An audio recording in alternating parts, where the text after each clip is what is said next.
ಶ್ರೀ ಗುರುಭ್ಯೋ ನಮಃ. ಪರಮಗುರುಭ್ಯೋ ನಮಃ. ಪ್ರತಿನಿತ್ಯ ನಮ್ಮ ಮನೆಯನ್ನು, ನಮ್ಮ ಮನವನ್ನು ಭಗವದ್ಗೀತೆಯ ಶ್ಲೋಕಗಳು ತಲುಪುತ್ತಾ ಇವೆ. ಜೊತೆಗೆ ಅದರ ಅರ್ಥವನ್ನು ನಮ್ಮ ಮನಸ್ಸಿನಲ್ಲಿ ಧಾರಣೆ ಮಾಡ್ತಾ ಇದ್ದೇವೆ. ಪ್ರಾಯ ನಮ್ಮ ಜೀವನ ಸಾರ್ಥಕವಾಯಿತು ಅಂತ ಭಾವಿಸ್ಕೊಳ್ಬೋದು. ಗೀತೆ ಅತ್ಯಂತ ಪವಿತ್ರವಾದ ಗ್ರಂಥ ಅಂತ ಅನೇಕ ಬಾರಿ ಉಚ್ಚಾರಣೆಯನ್ನು ಮಾಡ್ತಾನೇ ಇರ್ತೀವಿ. ಗರುಡ ಪುರಾಣದಲ್ಲಂತೂ ಗೀತೆಯ ಬಗ್ಗೆ ತಿಳಿಸ್ತಾ ಶ್ಲೋಕಾರ್ಧಂ ಶ್ಲೋಕಪಾದಂ ವಾ, ದಿನದಲ್ಲಿ ಒಂದಾದರೂ ಭಗವದ್ಗೀತೆಯ ಶ್ಲೋಕವನ್ನು ಹೇಳಬೇಕು ಅಂತ ತಿಳಿಸುತ್ತೆ. ಇಲ್ಲ ಅದಾಗಲಿಲ್ಲ ಅಂದರೆ ಒಂದು ಅರ್ಧ ಶ್ಲೋಕವನ್ನಾದರೂ ಹೇಳ್ರಿ, ಅದೂ ಆಗಲಿಲ್ಲ ಅಂದರೆ ಭಗವದ್ಗೀತೆಯ ಶ್ಲೋಕದ ಒಂದು ಪಾದವನ್ನಾದರೂ ಹೇಳ್ರಿ. ಅರ್ಥಾತ್ ಗರುಡ ಪುರಾಣದ ಆಂತರಿಕ ಅಭಿಪ್ರಾಯ ಇಷ್ಟು: ಭಗವದ್ಗೀತೆಯನ್ನು ಬಿಟ್ಟ ಜೀವನ ನಮ್ಮದಲ್ಲ. ಸಂಪೂರ್ಣವಾಗಿ ಪ್ರತಿನಿತ್ಯವೂ ಭಗವದ್ಗೀತೆ ನಮ್ಮ ಮನಸ್ಸಿನಲ್ಲಿ ಉಳಿದಿರಬೇಕು. ಕಾರಣ ಇಷ್ಟೇ, ಇವತ್ತಿನ ದಿನ ನಾವು ಭಗವದ್ಗೀತೆಯ 16ನೇ ಅಧ್ಯಾಯದ ವಾಚನ ಪ್ರವಚನ ಕಾರ್ಯಕ್ರಮವನ್ನು ನಡೆಸ್ಕೊಡ್ತಾ ಇದ್ದೇವೆ. 16ನೇ ಅಧ್ಯಾಯ ನಿಜಕ್ಕೂ ಒಂದು ದೃಷ್ಟಿಯಿಂದ ಇದು ಸಮಾಜಕ್ಕೆ ಹಿಡಿದ ಕೈಗನ್ನಡಿ. ನಮ್ಮ ಸಮಾಜದಲ್ಲಿ ಇವತ್ತು ಏನಾಗುತ್ತಾ ಇದೆ, ಪ್ರತಿಯೊಬ್ಬ ವ್ಯಕ್ತಿಗಳು ಯಾವ ರೀತಿಯಲ್ಲಿ ತನ್ನ ವ್ಯವಹಾರವನ್ನು ಮಾಡ್ತಾ ಇದ್ದಾನೆ, ಇದರ ಸಂಪೂರ್ಣವಾದ ಮಾಹಿತಿಯನ್ನೇ 5000 ವರ್ಷಗಳ ಪೂರ್ವದಲ್ಲಿ ಶ್ರೀಕೃಷ್ಣ ರಣಾಂಗಣದಲ್ಲಿ ಅರ್ಜುನನಿಗೆ ಉಪದೇಶ ಮಾಡುವ ಮೂಲಕ ಅದರ ಪೂರ್ಣವಾದ ಚಿತ್ರಣವನ್ನು ಕೊಟ್ಟಿದ್ದಾನೆ ಅಂತ ಭಾವಿಸ್ಕೊಳ್ಬೇಕು. ಶ್ಲೋಕ ರೂಪದಲ್ಲಂತೂ ವೇದವ್ಯಾಸರು ಇನ್ನೂ ಪ್ರಾಚೀನವಾಗಿ ಇದರ ಮಾಹಿತಿಯನ್ನು ನಮಗೆ ನೀಡಿದ್ದಾರೆ. ಆ ದೃಷ್ಟಿಯಿಂದ ಆ ಶ್ಲೋಕದ ಅರ್ಥಗಳನ್ನು ದೈವ ಮತ್ತು ಆಸುರ ಸಂಪತ್ತು, ಇದರ ವಿಶೇಷವಾದ ವ್ಯಾಖ್ಯಾನವನ್ನು ನಾವು ನೋಡ್ತೇವೆ. ವ್ಯಾಖ್ಯಾನವನ್ನು ಕೇಳ್ತಾ ನಾವು 2 ವಿಭಾಗಗಳಲ್ಲಿ ಯಾವ ವಿಭಾಗದಲ್ಲಿ ನಾವು ಸೇರಿದ್ದೇವೆ ಅಂತ ನಮಗೆ ನಾವೇ ನಿರ್ಣಯವನ್ನು ಮಾಡಿಕೊಡುವಂಥ ಒಂದು ಉತ್ತಮವಾದ ವ್ಯವಸ್ಥೆಯನ್ನು ಶ್ರೀಕೃಷ್ಣ ಮಾಡಿ, ಜೊತೆಗೆ ನಮ್ಮ ಕೆಟ್ಟ ಸ್ವಭಾವವನ್ನು ತಿದ್ದುಕೊಂಡು ದೈವ ಸ್ವಭಾವದತ್ತ ಮುನ್ನುಗ್ಗುವ ಅವಕಾಶವನ್ನು ಶ್ರೀಕೃಷ್ಣ ಕಲ್ಪನೆ ಮಾಡಿಕೊಡ್ತಾ ಇದ್ದಾನೆ. ಆದ್ದರಿಂದ ಇಂತಹ ಭಗವದ್ಗೀತೆ, ಇದರ ವಾಚನ ಪ್ರವಚನ ಕಾರ್ಯಕ್ರಮವನ್ನು ನಾವು ನೀವು ಭಾಗಿಗಳಾಗಿದ್ದೇವೆ. ಅದರ ಪ್ರವಚನವನ್ನು ನಡೆಸ್ತಾ ಇದ್ದೇವೆ. ಅದರಲ್ಲಿ ತಾವೆಲ್ಲರೂ ಭಾಗಿಗಳಾಗಬೇಕು ಅಂತ ಕೇಳ್ಕೊಳ್ತಾ ಇದ್ದೇನೆ. ಆ ಪ್ರವಚನ ನಮ್ಮ ಮನಸ್ಸನ್ನು ತಣಿಸಲಿ, ಆ ಶ್ರೀನಿವಾಸನ ಅನುಗ್ರಹ ನಮ್ಮ ಮೇಲಿರಲಿ ಅಂತ ಪ್ರಾರ್ಥನೆಯನ್ನು ಮಾಡ್ತಾ ಇದ್ದೇನೆ. ಮಾಡ್ತಾ ಪೂಜ್ಯ ಆಚಾರ್ಯರು ನಮ್ಮ ಪಕ್ಕದಲ್ಲಿ ಆಸೀನರಾಗಿದ್ದಾರೆ. ಅವರು ಗುರುಗಳ ಪ್ರಾರ್ಥನೆಯನ್ನು ಮಾಡೋದರ ಮುಖಾಂತರವಾಗಿ ಗುರು ಪ್ರಾರ್ಥನೆಯನ್ನು ಹೇಳಿಕೊಡ್ತಾರೆ. ಅದಕ್ಕೆ ಅನುಗುಣವಾಗಿ ತಾವೆಲ್ಲರೂ ಭಗವದ್ಗೀತೆಯ ಶ್ಲೋಕಗಳನ್ನು ಪಠನ ಮಾಡಬೇಕು. ಓಂ ನಮೋ ವೆಂಕಟೇಶಾಯ. ಗುರುವಿನ ಪ್ರಾರ್ಥನೆಯಿಂದಲೇ ನಮ್ಮ ಉನ್ನತಿ. ಕೃಷ್ಣ ಪರಮಾತ್ಮನೂ ಕೂಡ ಲೋಕಾಧಿಪತಿಯಾಗಿದ್ದರು. ಸಾಂದೀಪಿನಿ ಆಚಾರ್ಯರ ಹತ್ತಿರದಲ್ಲಿ ಗುರುಕುಲವಾಸವನ್ನು ಮಾಡಿ ಗುರುದಕ್ಷಿಣೆಯನ್ನು ಕೊಟ್ಟು ಲೋಕದಲ್ಲಿ ಗುರುವಿನ ಅಧೀನವಾಗಿರಬೇಕು ಎಂಬುವ ವಿಶೇಷವಾದ ಸಂಗತಿಯನ್ನು ನಮಗೆ ತಿಳಿಸಿದ್ದಾನೆ. ಹಾಗಾಗಿ ಈ ಪವಿತ್ರವಾದ ಸಂದರ್ಭದಲ್ಲಿ ನಾವೆಲ್ಲರೂ ಗುರು ಪ್ರಾರ್ಥನೆಯಿಂದ ಕಾರ್ಯಕ್ರಮವನ್ನು ಪ್ರಾರಂಭಿಸೋಣ. ಗುರು ಪ್ರಾರ್ಥನೆಯನ್ನು ಮಾಡೋಣ. ಸಮಾಶ್ರಯೇದ್ ಗುರುಂ ಭಕ್ತ್ಯಾ ಮಹಾವಿಶ್ವಾಸಪೂರ್ವಕಂ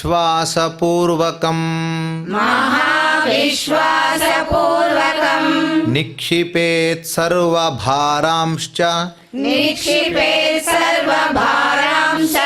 ಗುರು ಶ್ರೀ ಪಾದಪಂಕಜೇ. ಮುಂದೆ ಶ್ರೀನಿವಾಸನ ಪ್ರಾರ್ಥನೆ. ಸರ್ವವೇದೇಷು ಯತ್ಪುಣ್ಯಂ ಸರ್ವತೀರ್ಥೇಷು ಯತ್ಫಲಂ ತತ್ಫಲಂ ಸಮಮಾಪ್ನೋತಿ ಅಂತ ಹೇಳಿ, ಯಾವ ವೇದಾಧ್ಯಯನದಿಂದ ಏನು ಪುಣ್ಯವೋ, ಎಲ್ಲ ಕ್ಷೇತ್ರ ಸಂಚಾರದಿಂದ ಏನು ಪುಣ್ಯವೋ ಅದಕ್ಕೆ ಸಮಾನವಾಗಿರುವ ಫಲ ಭಗವಂತನ ನಾಮೋಚ್ಚಾರಣೆಯಿಂದ ಅಂತ ತಿಳಿಸ್ತಾರೆ. ಹಾಗಾಗಿ ಶ್ರೀನಿವಾಸ ದೇವರ ನಾಮಗಳಿಂದ ಕೂಡಿದ ಶ್ರೀನಿವಾಸ ದೇವರ ಪ್ರಾರ್ಥನೆಯನ್ನು ಮಾಡೋಣ. ಆನಂದ ಜ್ಞಾನದಂ ವಿಷ್ಣುಂ ಆನಂದಮಯನಾಮಕಂ ಆನಂದೇನ ದದರ್ಶಾಥ ಹ್ಯಾನಂದ ನಿಲಯಾಲಯೇ. ಒಂದು ನಾಣ್ಯಕ್ಕೆ ಎರಡು ಮುಖ ಇರುವಂತೆ ಒಂದು ಕಾರ್ಯಕ್ಕೆ ಎರಡು ಮುಖ, ಒಂದು ಸಂಕಲ್ಪ, ಇನ್ನೊಂದು ಹರಿಸಮರ್ಪಣೆ. ಸಂಕಲ್ಪ ಅಂದರೆ ಇಚ್ಛೆ. ನಾವು ಯಾವ ಇಚ್ಛೆಯಿಂದ ಈ ಕಾರ್ಯಕ್ರಮ ಪ್ರಾರಂಭಿಸಿದ್ದೇವೆ ಎಂಬುದನ್ನು ದೇವರ ಮುಂದೆ ಕೂತು ಅವನಿಗೆ ಹೇಳುವುದನ್ನೇ ಸಮ್ಯಕ್ ಕಲ್ಪ, ಉತ್ತಮವಾದ ಸಂಕಲ್ಪ ಅಂತ ತಿಳಿಸ್ತಾರೆ. ಹಾಗಾಗಿ ಆ ಸಂಕಲ್ಪವನ್ನು ನಾವೆಲ್ಲ ಸೇರಿ ಮಾಡೋಣ. ಶ್ರೀಮದಾದಿವರಾಹ ಕ್ಷೇತ್ರೇ ವಿರಾಜಮಾನಸ್ಯ ಅಖಿಲಾಂಡ ಕೋಟಿ ಬ್ರಹ್ಮಾಂಡ ನಾಯಕಸ್ಯ ಶ್ರೀ ಪದ್ಮಾವತಿ ಜಾನೇಃ ಭಗವತಃ ಶ್ರೀ ವೆಂಕಟೇಶ್ವರ ಸ್ವಾಮಿನಃ ಕೃಪಾಬಲೇನ ಜಗದ್ಗುರೋಃ ಶ್ರೀ ಗೋಪಾಲಕೃಷ್ಣಸ್ಯ ಅನುಗ್ರಹೇಣ ಅಸ್ಮಾಕಂ ಸರ್ವೇಷಾಂ ಶರೀರಸ್ಯ ಮನಸಸ್ಯ ಬಲಸಿದ್ಧ್ಯರ್ಥಂ ಸಮಸ್ತಾನಾಂ ಆಧಿವ್ಯಾಧೀನಾಂ ನಿವಾರಣಾರ್ಥಂ ಸರ್ವಯಜ್ಞ ಫಲಪ್ರಾಪ್ತ್ಯರ್ಥಂ ಸರ್ವಾಸಾಂ ಸಂಪದಾಂ ಪ್ರಾಪ್ತ್ಯರ್ಥಂ ವಿದ್ಯಾರ್ಥಿನಾಂ ಬುದ್ಧಿಶಕ್ತಿ ವೃದ್ಧಿದ್ವಾರಾ ಪರೀಕ್ಷಾಸು ಉತ್ತೀರ್ಣತಾ ಸಿದ್ಧ್ಯರ್ಥಂ ಅಧಿಕಾರಿಣಾಂ ಸ್ವಸ್ವ ವಿಧಿನಿರ್ವಹಣ ಕೌಶಲ ಸಿದ್ಧ್ಯರ್ಥಂ ಸಮಸ್ತ ಪಾಪಕ್ಷಯಾರ್ಥಂ ಜ್ಞಾನ ಭಕ್ತಿ ವೈರಾಗ್ಯ ಸಿದ್ಧ್ಯರ್ಥಂ ಶ್ರೀ ಗೋಪಾಲಕೃಷ್ಣ ಪ್ರೇರಣಯ ಶ್ರೀ ಗೋಪಾಲಕೃಷ್ಣ ಪ್ರೀತ್ಯರ್ಥಂ ಶ್ರೀಮದ್ಭಗವದ್ಗೀತಾಯಾಃ ಷೋಡಶಾಧ್ಯಾಯ ಅಂತರ್ಗತ ಶ್ಲೋಕಪಾರಾಯಣಂ ತಥಾ ಭಗವದ್ಗೀತಾಶ್ರವಣಂಚ ಕರಿಷ್ಯಾಮಹೇ. ಶ್ರೀಕೃಷ್ಣನ ಪ್ರಾರ್ಥನೆಯನ್ನು ಕೂಡ ಮಾಡಬೇಕಾಗಿದೆ. ಯಾಕೆಂದರೆ ಕೃಷ್ಣ ಪರಮಾತ್ಮ ಜಾತಕ್ ಕಂಸವದಾರ್ಥಾಯ ಭೂಭಾರ ಹರಣಾಯ ಚ, ಕಂಸಾದಿಗಳ ದುಷ್ಟರ ಸಂಹಾರವನ್ನು ಮಾಡಿ ಭೂಮಿಯ ಭಾರವನ್ನು ಕಳಿಲಿಕ್ಕಾಗಿಯೇ ಬಂದಿದ್ದಾನೆ. ಉತ್ತಮವಾದ ಪ್ರಜೆಗಳಿಗೆ ಭಕ್ತರಿಗೆ ಒಳ್ಳೆಯ ಲೋಕವನ್ನು ಕೊಡಲಿಕ್ಕಾಗಿ ಬಂದಿದ್ದಾನೆ. ಅಂತಹ ಕಂಸಾಂತಕನಾದ ಕೃಷ್ಣನ ಪ್ರಾರ್ಥನೆಯನ್ನು ಸೇರಿ ಮಾಡೋಣ. ಕಂಸಾಂತಕಂ ಶಂಸನೀಯಂ ಸಂಶಾಂತಿಂ ಸಂಸ್ಕೃತಿಚ್ಛಿದಂ ಸಂಶಯಚ್ಛೇದಿ ಸಂವೇದ್ಯಂ ಶ್ರೀನಿವಾಸಂ ಭಜೇ ನಿಶಂ.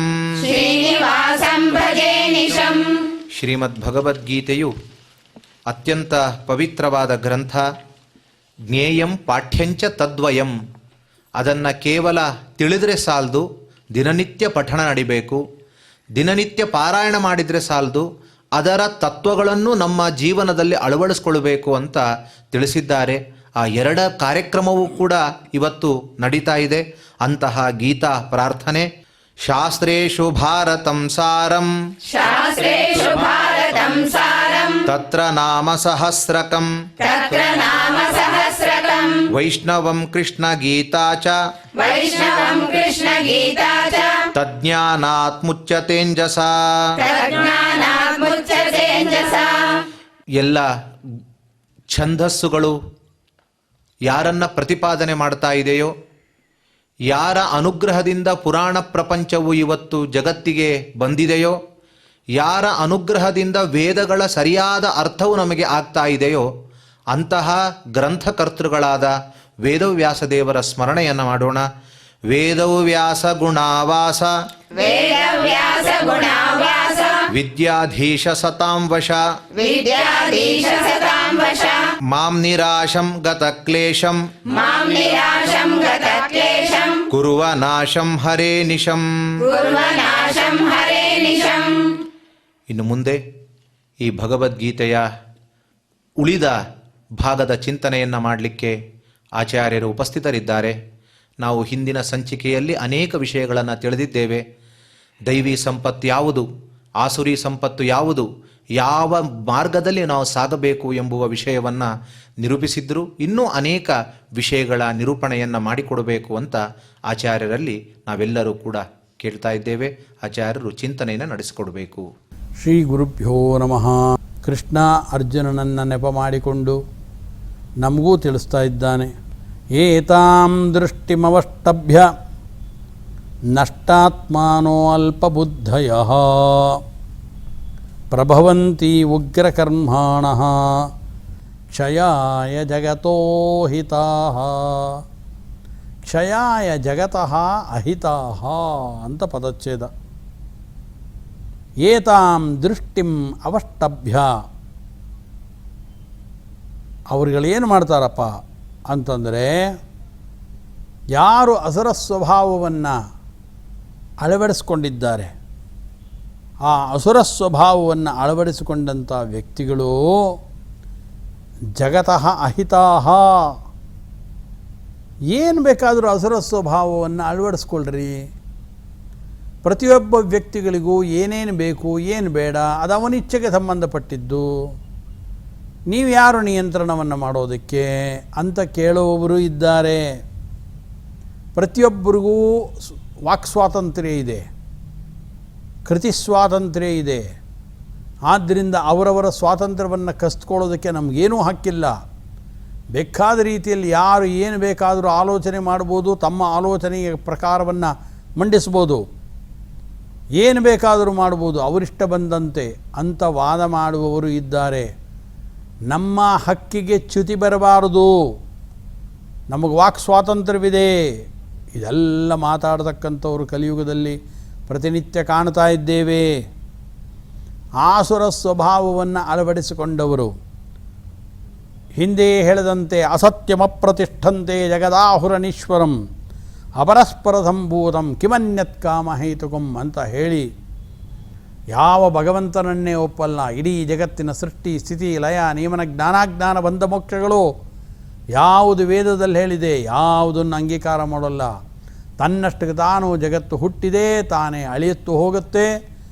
ಒಬ್ಬ ಆತ್ಮ ಇಲ್ಲ, ಪರಮಾತ್ಮ ಇಲ್ಲ, ಯಾರೂ ಇಲ್ಲ, ಎಲ್ಲವೂ ಸುಳ್ಳು, ಎಲ್ಲ ನಿಮ್ಮ ಕಲ್ಪನೆಗಳಷ್ಟೇ ಅಂತ ನಾಸ್ತಿಕ್ಯವಾದವನ್ನು ಪ್ರಸುರ ಪಡುವಂತೆ ವಿವಿಧ ವಾದಗಳನ್ನು, ಈ ರೀತಿಯಾಗಿ ಅಸತ್ಯವಾದ ವಾದಗಳನ್ನು, ಇಡೀ ಜಗತ್ತೇ ಸುಳ್ಳು, ನಾನೊಬ್ಬನೇ ಸತ್ಯ, ನಾನೇ ಪರಮೇಶ್ವರ, ನಾನೇ ಸಕಲ ಸದ್ಗುಣ ಸಂಪನ್ನ ಅಂತ ಮಹಾಬಲಶಾಲಿಯಾದಂಥ ವ್ಯಕ್ತಿಗಳು ತಮ್ಮನ್ನು ತಾವು ಈ ರೀತಿ ಹೇಳಿಕೊಳ್ತಾರೆ. ವೇನ ಭಾಗವತದಲ್ಲಿ ತಿಳಿಸುವಂತೆ ಆ ಕಾಲದಲ್ಲೂ ವೇನ ಹೀಗೆ ಹೇಳ್ತಿದ್ದ, ನನ್ನನ್ನು ಬಿಟ್ಟರೆ ಯಾರು ರಾಜ ಇದ್ದಾರೆ, ನಾನೇ ರಾಜ. ಆದ್ದರಿಂದ ಹೋಮ ಮಾಡ್ತೀರಾ, ಮಾಡಿರಿ, ಹೋಮ ಮಾಡಿರಿ. ಮಾಡಿದ್ರೆ ವೇನಾಯ ಸ್ವಾಹ, ವೇನಾಯ ಇದನ್ನ ಮಮ, ನನಗೆ ಆಹುತಿ ಕೊಡ್ರಿ, ಯಾವ ದೇವತೆಗಳಿಗೂ ಕೊಡಬೇಡ್ರಿ ನೀವು, ಯಾರಿಗೂ ಮಾಡಬಾರ್ದು. ಕಾರಣ ಏನು ಅಂದರೆ ನಾನೇ ದೇವತೆ, ನಾನೇ ದೇವರು ಅಂತ ಪ್ರತಿಯೊಂದು ಪೂಜೆಗಳನ್ನು, ಯಜ್ಞಗಳನ್ನು, ಯಾಗಾದಿಗಳನ್ನು ಎಲ್ಲ ತನ್ನ ಹೆಸರಿಗೆ ಮಾಡಬೇಕು ಅಂತ ವೇನ ತಾನು ಆಜ್ಞೆಯನ್ನು ಹೊರಡಿಸಿದ್ದ, ಆದೇಶವನ್ನು ಮಾಡಿದ್ದ. ಮತ್ತೊಬ್ಬ ಇದ್ದ ವೇನನಷ್ಟೇ, ಅಷ್ಟ್ಯಾಕೆ ಅವನಿಗಿಂತ ಮತ್ತಷ್ಟು ಕ್ರೂರವಾಗಿರತಕ್ಕಂಥ ವ್ಯವಹಾರವನ್ನು ಮಾಡಿದವನು ಹಿರಣ್ಯಕಶಿಪು. ಕ್ವಾಸ್ತಿ ಮದನ್ಯಃ ಜಗದೀಶ್ವರ, ನನಗಿಂತ ಬೇರೆ ಜಗದೀಶ್ವರ ಎಲ್ಲಿದ್ದಾನೆ? ನಾನೇ ಜಗತ್ತಿಗೆ ಈಶ್ವರ. ತನ್ನ ತಮ್ಮನ ಮಕ್ಕಳಿಗೆ ಶಾಪ ಕೊಟ್ಟುಬಿಡ್ತಾನೆ. ಹಿರಣ್ಯಾಕ್ಷನ ಮಕ್ಕಳು ಬ್ರಹ್ಮದೇವರನ್ನು ಕುರಿತು ತಪಸ್ ಮಾಡಿ ವರವನ್ನು ಸಂಪಾದನೆ ಮಾಡ್ತೀವಿ ಅಂತ ಹೊರಟ್ರೆ, ನನ್ನನ್ನು ಬಿಟ್ಟ ಬ್ರಹ್ಮ ಏನು ವರ ಕೊಡೋದು? ನನ್ನನ್ನು ಕುರಿತು ತಪಸ್ ಮಾಡಿ ನಾನೇ ನಿಮಗೆ ಬೇಕಾದ ವರವನ್ನು ಕೊಡ್ತೀನಿ ಇಂದ. ಇಲ್ಲ, ನಾವು ಬ್ರಹ್ಮನನ್ನು ಕುರಿತು ತಪಸ್ ಮಾಡ್ತೀವಿ ಎಂದರು. ಕೂಡಲೇ ಅವರಿಗೆಲ್ಲ ಹಿರಣ್ಯಕಶಿಪುವನ್ನೇ ಶಾಪ ಕೊಟ್ಟುಬಿಟ್ಟ. ಆದ್ದರಿಂದ ಎಲ್ಲ ಕಡೆಯಲ್ಲೂ ಬ್ರಾಹ್ಮಣರನ್ನು, ಗೋವುಗಳನ್ನು, ಯಜ್ಞ ಯಾಗಾದಿಗಳನ್ನು ನಾಶ ಮಾಡಿರಿ. ನನ್ನ ಹೆಸರಿಗೆ ಎಲ್ಲರೂ ಸ್ತೋತ್ರ ಮಾಡಬೇಕು, ನನ್ನನ್ನೇ ಯಾಗ ಮಾಡಬೇಕು ಅಂತ ಹಿರಣ್ಯಕಶಿಪು ಆಜ್ಞೆಯನ್ನು ಹೊರಡಿಸಿದ್ದ. ಕಂಸ ಈ ರೀತಿಯಾದ ಆಜ್ಞೆಯನ್ನು ಹೊರಡಿಸಿದಂಥವನಿದ್ದಾನೆ. ಆದ್ದರಿಂದ ಅನೇಕ ಜನ ದುಷ್ಟರನ್ನು ನೋಡ್ತೇವೆ. ಒಳಗಡೆನೇ ಆಜ್ಞೆಯನ್ನು ಹೊರಡಿಸಿದಂಥವನು ದುರ್ಯೋಧನ ಏನು ಕಡಿಮೆ ಆಗಿರಲಿಲ್ಲ. ದುರ್ಯೋಧನ, ದುಶ್ಯಾಸನಾದಿಗಳು ಇದನ್ನೇ ಮಾಡಿದಂಥವರು. ಅನೇಕ ಜನ ರಾಕ್ಷಸರುಗಳನ್ನು ನೋಡ್ತೇವೆ, ಅವರು ಇದೇ ಭಾವವನ್ನು ತಾಳಿದಂಥವರು. ಆದ್ದರಿಂದ ಏತಾಂ ದೃಷ್ಟಿಂ ಅವಷ್ಟಭ್ಯ, ಈ ಆಸುರಿ ಭಾವವನ್ನು ತಮ್ಮಲ್ಲಿ ಅಳವಡಿಸಿಕೊಂಡಂಥ ವ್ಯಕ್ತಿಗಳು ಅವರೇನಾಗ್ತಾರೆ? ಏತಾಂ ದೃಷ್ಟಿಂ ಅವಷ್ಟಭ್ಯ ನಷ್ಟಾತ್ಮಾನಃ, ಅವರ ಮನಸ್ಸೆಲ್ಲ ಕೆಟ್ಟೋಗುತ್ತೆ. ಆತ್ಮ ಅಂದರೆ ಮನಸ್ಸು. ನಷ್ಟಾತ್ಮಾನಃ, ಅವರ ಬುದ್ಧಿ ಎಲ್ಲ, ಅವರ ಮನಸ್ಸು ಹಾಳಾಗಿ ಹೋಯಿತು, ದುಷ್ಟವಾಗಿ ಹೋಯಿತು. ಚೆನ್ನಾಗಿ ತಮ್ಮ ಬುದ್ಧಿಯನ್ನು, ತಮ್ಮ ಮನಸ್ಸನ್ನು ಹಾಳು ಮಾಡ್ಕೊಂಡು ಬಿಡ್ತಾರವರು. ಹಾಳು ಮಾಡಿಕೊಂಡು ನಷ್ಟಾತ್ಮಾನಃ ಅಲ್ಪಬುದ್ಧಯ, ಅವರ ಮನಸ್ಸು ಸಂಕುಚಿತವಾಗೋಯಿತು, ಅವ್ರದ್ದು ಅಲ್ಪಬುದ್ಧಿ ಆಯಿತು. ಅವರ ವಿಚಾರಧಾರೆ, ವಿಚಾರಶಕ್ತಿ ಭಗವಂತನ ತನಕ ಮುಟ್ಟಲಿಲ್ಲ. ತಮ್ಮ ಸುತ್ತಮುತ್ತನೇ ಅವರ ಬುದ್ಧಿ ಓಡಾಡೋದಕ್ಕೆ ಶುರು ಆಯಿತು. ನಾನೇ ಅಲ್ವಾ ಇಡೀ ಜಗತ್ತನ್ನು ಆಳ್ತಕ್ಕಂಥವನು, ನನ್ನ ಹತ್ರ ಹಣ ಇದೆ, ಬೇಕಾದ ಅಧಿಕಾರ ಇದೆ, ಎಲ್ಲ ಅಧಿಕಾರಿಗಳು, ಎಲ್ಲ ವಿಧವಾಗಿರತಕ್ಕಂಥ ಎಲ್ಲರೂ ನನ್ನ ಅಧೀನವಾಗಿದ್ದಾರೆ, ನಾನು ಹೇಳಿದಂತೆ ನಡೀತಾ ಇದೆ ಎಲ್ಲ ಕಡೆಯಲ್ಲೂ, ನಾನು ದುಡ್ಡು ಕೊಡ್ತೇನೆ ಬೇಕಾದಷ್ಟು ಅಂತ ಈ ಭಾವ ಬಂದು ಅವನ ಬುದ್ಧಿ ಇಡೀ ಜಗತ್ತಿನ ಬಗ್ಗೆ ಯೋಚನೆ ಮಾಡೋದನ್ನು ಬಿಟ್ಟ, ದೇವತೆಗಳ ಬಗ್ಗೆ ಯೋಚನೆ ಬಿಟ್ಟ, ಭಗವಂತನ ಬಗ್ಗೆ ಯೋಚನೆಯನ್ನು ಬಿಟ್ಟ, ಅಲ್ಪಬುದ್ಧಿ ಆದ ಅಂತ ತಿಳಿಸ್ತಾರೆ. ಆದ್ದರಿಂದ ಅವನೇನು ಮಾಡ್ದ? ಎಲ್ಲವನ್ನ ಹಾಳು ಮಾಡಬೇಕು ಅಂತ ಮನಸ್ಸಿನಲ್ಲಿ ಇಚ್ಛೆ ಮಾಡ್ದ. ಯಾಕೆ? ಅಲ್ಪಬುದ್ಧಿ, ತಾನು ಹೇಳ್ದಂಗೆ ನಡಿಬೇಕು, ಅದೇ ಅವನ ಮನಸ್ಸಲ್ಲಿ ಬಂದಿದೆ. ಆದ್ದರಿಂದ ಜಗತಃ ಅಹಿತಾಹ, ಇಂಥ ಬುದ್ಧಿಯನ್ನು ಪಡೆದ ವ್ಯಕ್ತಿಗಳು ದೇವರನ್ನು ಅಲ್ಲಗೆಳೆದು ಇಲ್ಲಿರತಕ್ಕಂಥ ಕಾಮ ಉಪಭೋಗಗಳೇ ಪರಮಶ್ರೇಷ್ಠವಾದದ್ದು, ಇದೇ ಸ್ವರ್ಗ ಅಂತ ಭಾವಿಸಿಕೊಂಡ ವ್ಯಕ್ತಿಗಳು ಪ್ರಭವಂತಿ ಉಗ್ರ ಕರ್ಮಾಣಃ ಜಗತಃ ಅಹಿತಾಹ, ಇಡೀ ಜಗತ್ತಿಗೆ ಅಹಿತವನ್ನು ಉಂಟು ಮಾಡುವ ವ್ಯಕ್ತಿಗಳು ಪ್ರಭವಂತಿ ಉಗ್ರ ಕರ್ಮಾಣಃ ಅಂತಂತಾರೆ. ಇವರೇನು ಮಾಡ್ತಾರೆ ಅಂದರೆ ಇಡೀ ಜಗತ್ತಿಗೆ ಘೋರವಾದ ಕರ್ಮವನ್ನು ಮಾಡ್ತಾರೆ ಅಂತ ಅರ್ಥಾತ್ ಜಗತ್ತನ್ನು ಹಾಳು ಮಾಡೋದಕ್ಕೆ ಶುರು ಮಾಡ್ತಾರೆ. ತಮ್ಮಿಷ್ಟ ಬಂದ ವ್ಯಕ್ತಿಗಳನ್ನು ತಮ್ಮ ಹತ್ರ ಇಟ್ಕೊಳ್ತಾರೆ. ಆಗಲಿಲ್ಲ ಅಂದರೆ ಅವ್ರನ್ನ ಸಾಯಿಸ್ತಾರೆ, ಬಡಿತಾರೆ, ಹೊಡಿತಾರೆ, ಏನು ಬೇಕಾದರೂ ಮಾಡ್ತಾರೆ. ಎಲ್ಲೂ ದಯ ಇಲ್ಲ, ಧರ್ಮ ಇಲ್ಲ, ಸತ್ಯ ಇಲ್ಲ, ನೀತಿ ಇಲ್ಲ, ಅಹಿಂಸೆ ಇಲ್ಲ. ಈ ಎಲ್ಲ ಸದ್ಗುಣಗಳನ್ನು ಗಾಳಿಗೆ ತೂರು ಬಿಡ್ತಾರೆ. ತಮಗೆ ಅಡ್ಡ ಬಂದವರನ್ನು ದಮನ ಮಾಡಿಬಿಡ್ತಾರೆ, ನಾಶ ಮಾಡಿಬಿಡ್ತಾರೆ. ದುಡ್ಡಿನ ಮದ. ಈ ರೀತಿಯಾಗಿ ಜಗತಃ ಅಹಿತಾಹ, ಇಡೀ ಜಗತ್ತಿಗೆ ಶತ್ರುಗಳಾಗಿ ಇವರು ಉತ್ಪನ್ನರಾಗ್ತಾರೆ. ಶತ್ರುಗಳಾಗಿ ಉತ್ಪನ್ನರಾಗಿ ಅವರು ಕ್ಷಯಾಯ ಜಗತಃ, ಅನಿಷ್ಟವನ್ನು ಮಾಡೋದಕ್ಕೋಸ್ಕರನೇ ಪ್ರಭವಂತಿ. ಈ ಜಗತ್ತಿನಲ್ಲಿ ಕಲಿಯುಗದಲ್ಲಿ ಈಗ ಹುಟ್ಟುತ್ತಾರೆ. ಯಾಕೆ? ಆಸುರ ಸ್ವಭಾವದವರು, ಅಸುರರು ಅವರು. ಆದ್ದರಿಂದ ಕಲಿಯುಗದಲ್ಲಿ ಇಂಥವರೆಲ್ಲ ಜನ್ಮವನ್ನು ತಾಳ್ತಾರೆ ಅಂತಂತಾರೆ. ಆದ್ದರಿಂದ ಇಡೀ ಜಗತ್ತಿಗೆ ನಾಶ ಮಾಡಬೇಕು ಅಂತಲೇ ಕಲಿಯುಗದಲ್ಲಿ ಬಂದು ಹುಟ್ಟುಕೊಂಡ್ರು ಅವರೆಲ್ಲ. ಪ್ರತಿನಿತ್ಯ ನಮ್ಮ ಸುತ್ತಮುತ್ತಲಿನ ಜಗತ್ತಿನಲ್ಲಿ ಇಂಥ ವಾತಾವರಣವನ್ನು ಇವತ್ತು ನಾವು ನೋಡ್ತಾ ಇದ್ದೇವೆ. ಅವರೂ ಕೂಡ ನಾಶವಾಗಿ ಹೋಗ್ತಾ ಇದ್ದಾರೆ. ಅವರು ನಾಶವಾಗಿ ಹೋಗಿದ್ದನ್ನು ಎಲ್ಲ ಅನೇಕ ವ್ಯಕ್ತಿಗಳು ನೋಡಿದ್ದರೂ ಕೂಡ ಮತ್ತೆ ಅದೇ ಪರಂಪರೆಯಲ್ಲಿ ಅನೇಕ ಜನಗಳು ಬರ್ತಾರೆ ಹೊರತು ಬುದ್ಧಿಯನ್ನು ಕಲ್ತ್ಕೊಳ್ಳಲ್ಲ. ಕಾರಣ ಏನು ಅಂದರೆ ಅವರ ಆಸುರ ಸ್ವಭಾವ, ಅವರ ಸ್ವಭಾವತಃನೇ ಅಸುರರು.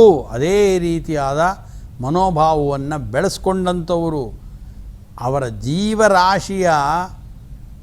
ಜೀವರಾಶಿಯ ಸ್ವಭಾವವೇ ಅಸುರ ಸ್ವಭಾವ ಅಂತಂತಾರೆ.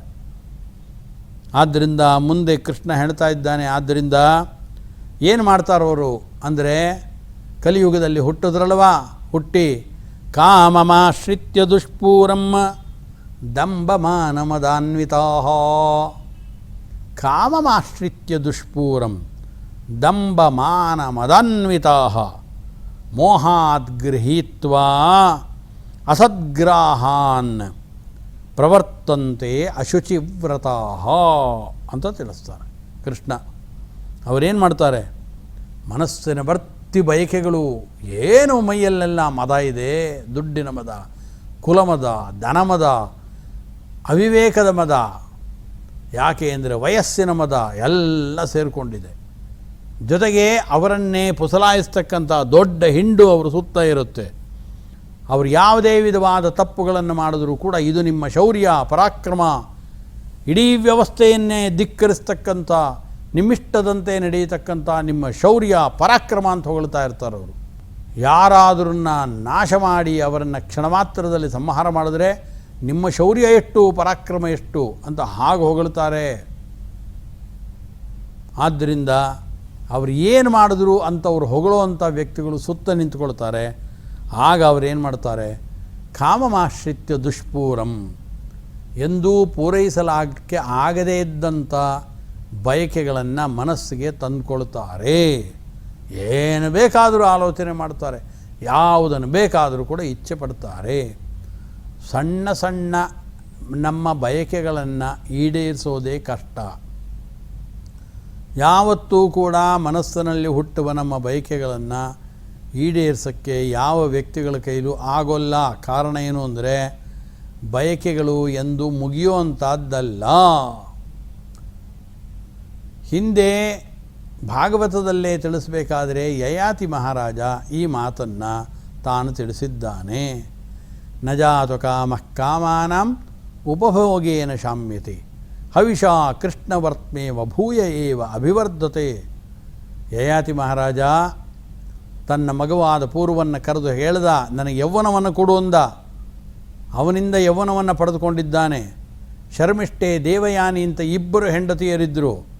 ಅನೇಕ ಜನ ರಾಜಭವನದಲ್ಲಿ ಬೇಕಾದಷ್ಟು ಕನ್ಯೆಯರಿದ್ದರು. ಬೇಕಾದಂತೆ ಅವನಿಗೆ ಪಾನ ಮಾಡೋದಕ್ಕೆ ಬೇಕಾದ ವಿಧವಾಗಿರತಕ್ಕಂಥ ಮದ್ಯದ ರಾಶಿ ಇತ್ತು. ಆಹಾರ ಖಾದ್ಯ ಪದಾರ್ಥಗಳು, ಆಹಾರಗಳಿತ್ತು. ಅವನ ಕನಸಣ್ಣೆಯನ್ನು ಅರಿತು ಅವನ ಆಜ್ಞೆಯನ್ನು ನಡೆಸೋದಕ್ಕೆ ಬೇಕಾದಷ್ಟು ಜನ ಅಧಿಕಾರಿಗಳಿದ್ದರು. ಆದ್ದರಿಂದ ಯಯಾತಿ ಮಹಾರಾಜ ತಾನು ಭೋಗಿಸಬೇಕು ಅಂತ ಇಚ್ಛೆಯನ್ನು ಮಾಡಿ ಕಾಮನೆಗಳನ್ನು ಭೋಗಿಸೋದಕ್ಕೆ ಪ್ರತಿನಿತ್ಯ ಶುರು ಮಾಡ್ದ. ಏನು ಭೋಗಿಸ್ತಾ ಇದ್ದಾನೆ, ಬೇಕಾದಂತೆ ತಿಂತಾ ಇದ್ದಾನೆ, ಕುಡಿತಾ ಇದ್ದಾನೆ, ವಿಷಯ ಪದಾರ್ಥಗಳ ಸೇವನೆಯನ್ನು ಮಾಡಿದ, ಸ್ತ್ರೀ ಸಂಪರ್ಕಾದಿಗಳನ್ನು ನಿರಂತರವಾಗಿ ಮಾಡಿಕೊಂಡು ಬಂದ ಮೇಲೆ ಇವನ ಆಸೆ ಮುಗಿತಾ ಅಂದರೆ ಅನೇಕ ಸಾವಿರ ವರ್ಷಗಳವರೆಗೆ ಭೋಗಿಸ್ದ. ಆ ನಂತರ ಒಂದು ದಿನ ಎಚ್ಚರಿಕೆ ಆಯಿತು ಯಯಾತಿ ಮಹಾರಾಜನಿಗೆ. ಆಗ ಈ ಮಾತು ಹೇಳ್ತಾನೆ, ನ ಜಾತು ಕಾಮಃ ಕಾಮಾನಾಂ ಉಪಭೋಗೇನ ಶಾಮ್ಯತಿ. ನಮ್ಮ ಮನಸ್ಸಿನಲ್ಲಿ ಮೂಡುವ ಬಯಕೆಗಳು, ಆಸೆಗಳು, ಲೈಂಗಿಕವಾದ ವಿಚಾರಗಳಿರ್ಬೋದು, ಇವುಗಳನ್ನು ಪೂರೈಸ್ತಾ ಇದು ಸಾಕು ಎಂಬ ತೃಪ್ತಿ ಯಾವತ್ತೂ ಉಂಟಾಗೋಲ್ಲ.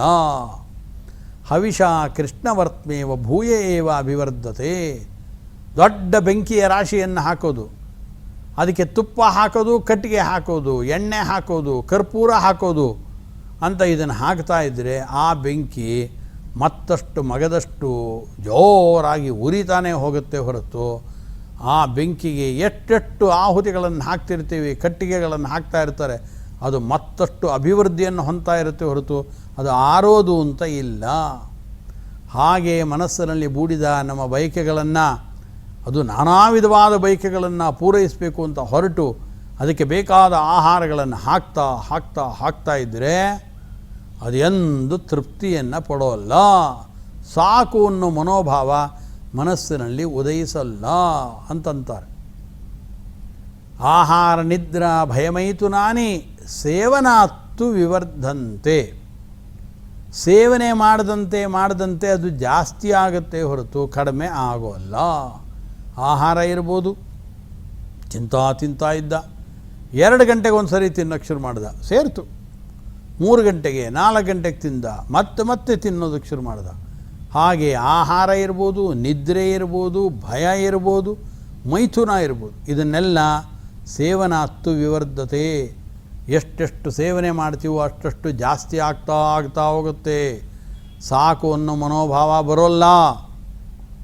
ಆದ್ದರಿಂದ ಈ ಆಸುರ ಸ್ವಭಾವವನ್ನು ಗಳಿಸಿಕೊಂಡಂಥ ವ್ಯಕ್ತಿಗಳು ಕಾಮಮಾಶ್ರಿತ್ಯ ದುಷ್ಪೂರಂ, ಪೂರೈಸಲಿಕ್ಕೆ ಆಗದೇ ಇದ್ದಂಥ ಬಯಕೆಗಳನ್ನು ಮನಸ್ಸಿನಲ್ಲಿ ಹೊತ್ಕೊಂಡ್ಬಿಟ್ಟಿದ್ದಾರೆ.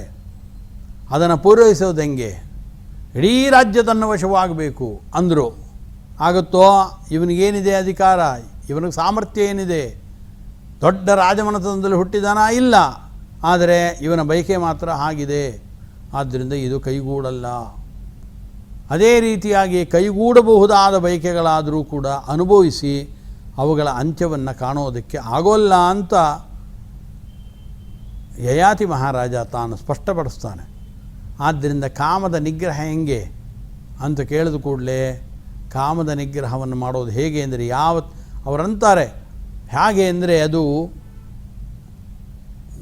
ಸಸ್ಯಗಳಿದೆ, ಆ ಗಿಡಗಳಲ್ಲಿ ಒಂದು ತುಳಸಿ ಗಿಡ ಇರ್ಬೋದು ಅಥವಾ ಯಾವುದೇ ಒಂದು ಗಿಡಗಳಿರ್ಬೋದು, ಅದರ ಮೇಲಿನ ಕುಡಿಭಾಗವನ್ನು ಕಿತ್ತದ ಕೂಡಲೇ ಅದು 2 ದಿನ ಆದ ಕೂಡಲೇ 2 ಆಗಿ ಕವಲು ಹೊಡೆದು ಬೆಳ್ಕೊಳ್ಳುತ್ತೆ. ಅವುಗಳನ್ನು ಮತ್ತೆ ಮೇಲುಗಡೆ ಕಿತ್ತು ಹಾಕಿದ್ರೆ 4 ಆಗಿ ಬೆಳೆಯುತ್ತೆ. 4 ಮೇಲ್ಭಾಗಗಳನ್ನು ಆ ಚಿಗುರುಗಳನ್ನು ಕಿತ್ತಿದ್ರೆ 8 ಆಗಿ ಕವಲನ್ನು ಹೊಡೆಯುತ್ತೆ. ಈ ರೀತಿಯಾಗಿ ನಮ್ಮ ಬಯಕೆಗಳನ್ನು ನಾವು ಇವತ್ತು ಒಂದು ಬೇಕು ಅಂತ ಒಂದನ್ನು ಪೂರೈಸಿದ್ರೆ ಥಟ್ಟನೆ 2 ಬಯಕೆಗಳು ಉಂಟಾಗ್ತವೆ. ನಮ್ಮ ಮನೆಯವರು ಮಡದಿಯವರು ಆಸಕ್ತಿಯನ್ನು ಪಟ್ಟು ಕೇಳಿಕೊಂಡ್ರು ಅಂಥೇಳಿ ಒಂದು ಉಂಗುರವನ್ನು ಬಂಗಾರವನ್ನು ತಂದುಕೊಡಿ, ಒಂದೇ ಒಂದು ಬಂಗಾರ ಇದ್ದರೂ ಸಾಕು ಅಂತ ಒಂದು ಬಂಗಾರವನ್ನು ತಂದು ಕೊಟ್ಟರೆ ಉಂಗುರವನ್ನು ಕೂಡಲೇ ಬಂಗಾರದ ಉಂಗುರ ಆಯಿತು.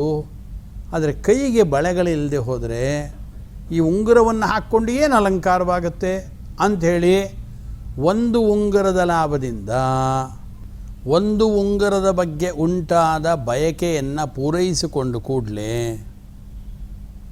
ಕಂಕಣಗಳಿಲ್ಲದೆ ಬಂಗಾರದ ಬಳೆಗಳನ್ನು ಕೈಗೆ ಹಾಕ್ಕೊಳ್ಳದೆ ಉಂಗುರವನ್ನು ಮಾತ್ರ ಬಂಗಾರವನ್ನು ಹಾಕ್ಕೊಂಡ್ರೆ ಎಲ್ಲಿ ಸಾಕಾಗತ್ತೆ ಅಂತ 2 ಕೈಗಳಿಗೂ ಬಂಗಾರದ ಬಳೆಗಳನ್ನು ಹಾಕ್ಕೊಳ್ಬೇಕು ಅಂತ ಬಯಕೆ ಮೂಡುತ್ತೆ. ಸರಿ ಅಂತ ಏನೋ ಕೇಳ್ತಾ ಇದ್ದಾರಲ್ಲ ಅಂಥೇಳಿ ಬಂಗಾರದ 2 ಬಳೆಗಳನ್ನು 2 ಕೈಗಳಿಗೆ ಹಾಕ್ಕೊಳ್ಳುವಂತೆ ಆ ಬಯಕೆಯನ್ನು ಪೂರೈಸಿದ ಕೂಡಲೇ ಬೆರಳಿಗೆ 1 ಉಂಗುರ, 2 ಕೈಗಳಿಗೆ 2 ಬಂಗಾರ ಆದ ನಂತರದಲ್ಲಿ ಕುತ್ತಿಗೆ ಬಂಗಾರ ರಹಿತವಾಗಿ ಸುವರ್ಣ ರಹಿತವಾಗಿದ್ದರೆ ಈ ಕೈಗಳಲ್ಲಿರತಕ್ಕಂಥ ಬಂಗಾರದ ಬಳೆಗಳಿಗಾಗಲಿ ಬೆರಳಿನಲ್ಲಿದ್ದ ಉಂಗುರಕ್ಕಾಗಲಿ ಶೋಭೆ ಬರೋದಿಲ್ಲ. ಆದ್ದರಿಂದ ಒಂದು ಅತ್ಯುತ್ತಮವಾದಂಥ ಕುತ್ತಿಗೆಗೆ ಬಂಗಾರದ ಸರ ಬೇಕು ಅಂತ ಅದರ ಬಯಕೆ ಉಂಟಾಗತ್ತೆ. 1 ಸರ ಆಯಿತು, 2 ಸರ ಆಯಿತು, 3 ಸರ ಆಯಿತು, ಬಯಕೆಗಳು ಮೂಡ್ತಾ ಇದೆ. ಆ ನಂತರ ನೋಡ್ಕೊಳ್ತಾರೆ, ಕನ್ನಡಿ ನೋಡಿಕೊಂಡು ಕೂಡಲೇ ಆಹಾಹಾ ಕುತ್ತಿಗೆಯಲ್ಲಿ ಬಂಗಾರದ ಸರಗಳು ಎಷ್ಟು ಚೆನ್ನಾಗಿದೆ, ಏನೋ ಕೊರತೆ ಇದೆಯಲ್ಲ ಅಂತ ಮತ್ತೊಂದು ಆಸೆ ಉತ್ಪತ್ತವಾಯಿತು. ಕಿವಿಗಳಿಗೆ ದೊಡ್ಡ ದೊಡ್ಡದಾಗಿರತಕ್ಕಂಥ ಕುಂಡಲಗಳು ಬೇಕು, ಕರ್ಣಾಭರಣಗಳು ಬೇಕು. ಅದು ಪೂರೈಸ್ತು. ಅನಂತರದಲ್ಲಿ ಶಿರಸ್ಸಿನಲ್ಲಿ ಕೂದಲುಗಳಿಗೆ ಹಾಕ್ಕೊಳ್ಳೋದಕ್ಕೆ ಶಿರೋಭೂಷಣ ಬೇಕು. ಆನಂತರ ತೋಳುಗಳಿಗೆ ತೋಳುಬಂದಿಗಳು ಬೇಕು, ಸೊಂಟಕ್ಕೆ ಡಾಬು ಬೇಕು. ಎರಡೂ ಕೈಗಳಲ್ಲಿದ್ದ ಒಂದೊಂದು ಬಳೆಗಳನ್ನು ಯಾವುದಕ್ಕೂ ಅದು ಕಾಣಿಸೋದೇ ಇಲ್ಲ ಅಂಥೇಳಿ 10 ಬಳೆಗಳು ಬೇಕು ಅಂತ ಆಸೆ. ಹೀಗೆ ಆಸೆಗಳು ಬಳೆಗಳ ಬಗ್ಗೆ ಮಾತ್ರ ಅಲ್ಲ, ಅದರಿಂದ ವಸ್ತ್ರದ ಕಡೆಗೆ ತಿರುಗುತ್ತೆ ಆಸೆಗಳು. ನಾನಾ ವಿಧವಾದ ವಸ್ತ್ರಗಳು, ನಾನಾ ವಿಧವಾದ ಉಡುಗೆಗಳು, ತೊಡುಗೆಗಳು ಇವುಗಳೆಲ್ಲ ಇದ್ದಾಗ ಸುಂದರವಾದ ಕಾರು ಬೇಡವಾ ಅಂತ ಅದರ ಬಗ್ಗೆ ಆಸೆ, ಆಳು ಕಾಳುಗಳಿರಬಾರ್ದ ಅಂತ ಆಸೆ. ಹೀಗೆ ಇಷ್ಟಿದ್ದರೆ ಅಷ್ಟರ ಚಿಂತೆ, ಅಷ್ಟಿದ್ದರೆ ಮತ್ತಷ್ಟರ ಚಿಂತೆ ಅಂತ ಈ ರೀತಿಯಾಗಿ ಆಸೆಗಳ ಬಯಕೆಗಳು ಒಂದರ ಹಿಂದೆ ಸಾಲು ಸಾಲಾಗಿ ಮುನ್ನುಗ್ಗುತ್ತವೆ. ಆದ್ದರಿಂದ ಅವುಗಳನ್ನು ತೀರೈಸೋದಕ್ಕೆ ತುಂಬ ಕಷ್ಟ.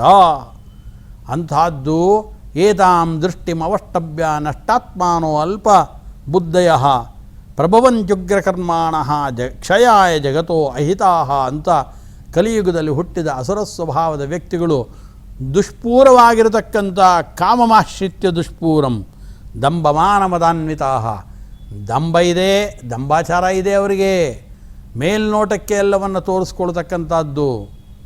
ತಾನು ದೊಡ್ಡವನು ಅಂತ ತನ್ನ ಕೀಳರಿಮೆಯನ್ನು ಮುಚ್ಚಿಟ್ಟು ತನ್ನ ಮಹತ್ವವನ್ನು ಪ್ರಕಾಶ ಮಾಡಬೇಕು ಅಂತ ಆಸೆ ಬಂದಿದೆ. ನಾನಾ ವಿಧವಾದ ಮಾನ, ದರ್ಪ, ಅಹಂಕಾರಗಳು ಬಂದಿದೆ. ಮದ ಬಂದಿದೆ. ಕುಲಮದ, ಧನಮದ, ಆಹಾರ ಮದ, ಯೌವನ ಮದ, ಈ ಎಲ್ಲ ವಿಧವಾದ ಮದಗಳು ಆವರಿಸ್ಕೊಂಡಿದೆ. ಇಂಥ ವ್ಯಕ್ತಿಗಳು ದುಷ್ಪೂರ್ವವಾಗಿರತಕ್ಕಂಥ ಕಾಮ ಏನಿದೆ ಆ ಬಯಕೆಯನ್ನು ಈಡೇರಿಸ್ಕೊಳ್ಬೇಕು ಅಂತ ಹೊರಡ್ತಾರೆ.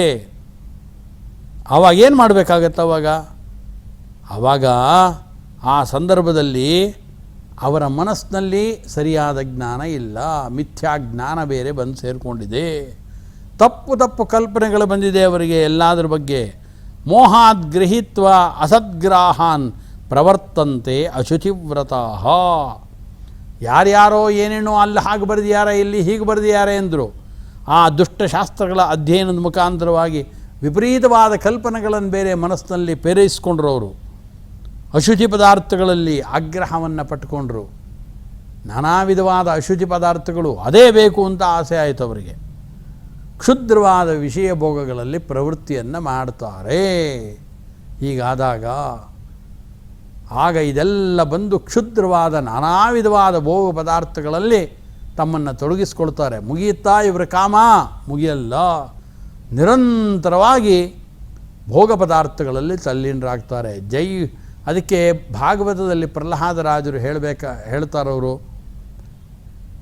ಒಂದು ಉಪಸ್ಥ ಮತ್ತು ಜಿಹ್ವ, ಜೈಹ್ವ್ಯ ಮತ್ತು ಔಪಸ್ಥ್ಯ, ಭೋಗಂ ಬಹುಮನ್ಯಮಾನಃ. ನಾಲಿಗೆಯ ರುಚಿಯನ್ನು ತಣಿಸಬೇಕು ಅಂತ, ಉಪಸ್ಥ ರುಚಿಯನ್ನು, ಗುಹ್ಯೇಂದ್ರಿಯದ ಬಯಕೆಯನ್ನು ತಣಿಸಬೇಕು ಅಂಥೇಳಿ ನಾನಾ ವಿಧವಾಗಿರತಕ್ಕಂಥ ಹರಸಾಹಸವನ್ನು ಮಾಡೋದಕ್ಕೆ ಜನಗಳ ಪ್ರಯತ್ನವನ್ನು ಮಾಡ್ತಾರೆ. ಎರಡರ ನಿಗ್ರಹವನ್ನು ಮಾಡೋದಕ್ಕೆ ತುಂಬ ಕಷ್ಟವಾಗಿಬಿಡುತ್ತೆ. ಆಸುರ ಸ್ವಭಾವದವರಂತೂ ಅದರ ನಿಗ್ರಹದ ಕಡೆಗೆ ಗಮನವನ್ನೇ ಕೊಡೋದಿಲ್ಲ ಅಂತ ಹೇಳಿ ಕಾಮಮಾಶ್ರಿತ್ಯ ದುಷ್ಪೂರಂ ದಂಭಮಾನ ಮದಾನ್ವಿತಃ ಮೋಹಾತ್ ಗೃಹೀತ್ವ ಅಸದ್ಗ್ರಾಹಾನ್ ಪ್ರವರ್ತಂತೆ ಅಶುಚಿವ್ರತಃ. ಕೆಟ್ಟ ಅಶುಚಿಯಾದ ವ್ರತಗಳನ್ನು, ಅಶುಚಿಯಾದ ಆಸಕ್ತಿಗಳನ್ನು ಅದನ್ನು ಬೆಳೆಸ್ಕೊಳ್ತಾರೆ. ಬೆಳೆಸ್ಕೊಂಡು ಕೆಟ್ಟ ವಿಚಾರದಲ್ಲಿ, ಕ್ಷುದ್ರವಾದ ವಿಷಯ ಭೋಗದಲ್ಲಿ ಅವರು ಪ್ರವೃತ್ತಿಯನ್ನು ಮಾಡ್ತಾರೆ ಅಂತ ತಿಳಿಸಿದ್ರು. ಕೃಷ್ಣ ತಿಳಿಸ್ದ. ಅವರು ಹೇಳ್ತಾರೆ ಕಾಮ ಎಂಥದ್ದು ಅಂತ. ಹಾಗೆ ಉಪಭೋಗವನ್ನು ಮಾಡಿದಾಗ ಹೋಗಲಿ ಅವ್ರ ಕಾಮ ತಳೀತಾ ಅಂದರೆ ಇಲ್ಲ. ಮೋಕ್ಷ ಧರ್ಮದಲ್ಲಿ ಮಹಾಭಾರತದಲ್ಲಿ ಹೇಳ್ತಾರೆ, ಕಾಮ ಎಂಥದ್ದಪ್ಪ, ಬಯಕೆ ಎಂಥದ್ದದು ಅಂದರೆ ಪಾತಾಲ ಇವ ದುಷ್ಪೂರ ಮಾಂ ಹಿ ಕ್ಲೇಶಾಯತೆ ಸದಾ. ಅದನ್ನು ಹೇಳ್ತಕ್ಕಂಥ ಮಾತು. ಪಾತಾಳವನ್ನು ತುಂಬಿಸೋಕ್ಕಾಗತ್ತೆಯೇ? ಏನೋ ಒಂದು ಸಣ್ಣ ಹಳ್ಳ ಆದರೆ ಲಾರಿಗಳಲ್ಲಿ ಮಣ್ಣನ್ನು ತಂದು ತುಂಬಿಸ್ಬೋದು, ನಿಜ. ಪಾತಾಳ ಅದು ಇಡೀ ದೊಡ್ಡದದು. ಅಂಥ ಪಾತಾಳ ಪ್ರದೇಶವನ್ನು ಏನಾದರೂ ಹಾಕಿ ತುಂಬಿಸೋದಕ್ಕೆ ಸಾಧ್ಯನಾ? ಅದು ಅಸಾಧ್ಯ. ಅದರಂತೆ ಕಾಮವನ್ನು ಪೂರೈಸೋದು ಕೂಡ ಅಸಾಧ್ಯ. ಆದ್ದರಿಂದ ಆ ಸಂದರ್ಭದಲ್ಲಿ ಭೀಷ್ಮಾಚಾರ್ಯರು ಹೇಳಬೇಕಾದ್ರೆ ಅವರು ಹೇಳ್ತಾ ಕಾಮ ಇದೆಯಲ್ಲ, ಇಂಥ ಕಾಮ ಪ್ರತಿಯೊಬ್ಬ ವ್ಯಕ್ತಿಗಳನ್ನು ಕ್ಲೇಶಗೊಳಿಸುತ್ತೆ, ನನ್ನನ್ನು ಕ್ಲೇಶಗೊಳಿಸುತ್ತೆ ಅಂತ ಮೋಕ್ಷ ಧರ್ಮದಲ್ಲಿ ಉಪದೇಶವನ್ನು ನೀಡ್ತಾ ಇದ್ದಾರೆ.